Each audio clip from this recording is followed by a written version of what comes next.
Hey there, welcome to the channel. So I've got a little bit of leftover cabbage here that needs to be used up. It's about 3 or 4 cups here. So I thought today we would make a simple fried cabbage and onions. Easy side dish, perfect use for this leftover cabbage. I'm Jamie with SavorySaver. I share gluten-free recipes, tips, tricks, and resources to make your gluten-free lifestyle easier. So please consider hitting subscribe and let's get started. So for our fried cabbage, the first thing you want to do is grab a large skillet and put a little bit of vegetable or olive oil in it, about a tablespoon or so. And we're going to heat that pretty high. I've got it over medium-high heat.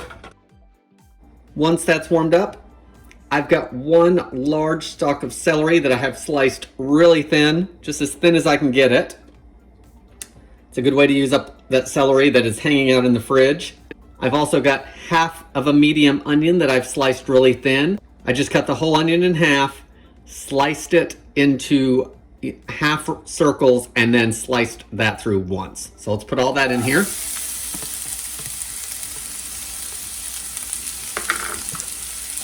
Stir it all around. We're basically stir frying this.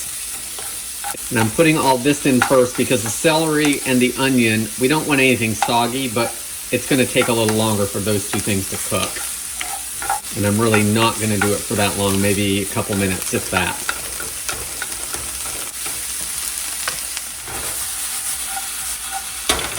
Okay, let's season this up just a little bit. I'm just going to add a little bit of garlic powder.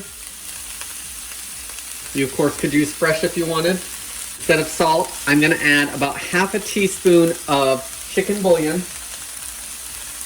I'm using this. Make sure your bouillon is gluten-free, of course. You could use chicken broth if you wanted to, because we're actually going to add a little bit of water.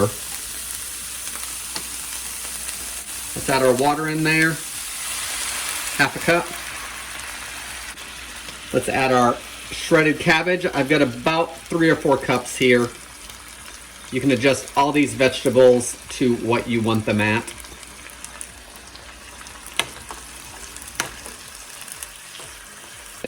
We're basically sauteing this now at this point until everything is crisp tender. Let's add some pepper. I'm going to add 1 more ingredient. I'm going to add a tablespoon or so of gluten-free low sodium soy sauce.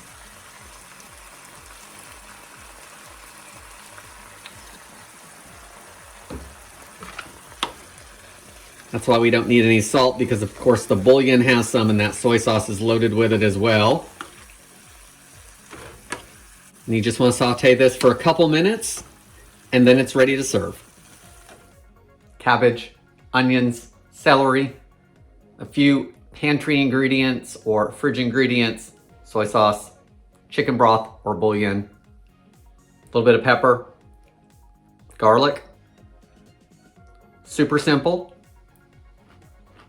No additional salt needed because there's plenty in that gluten-free soy sauce and bouillon powder. You may need a little bit if you use chicken broth, but even at that point you could add a little bit more soy. Fried cabbage with onions and celery. Guys, that's all I have for today. Thank you so much for watching, and I hope to see you in the next video.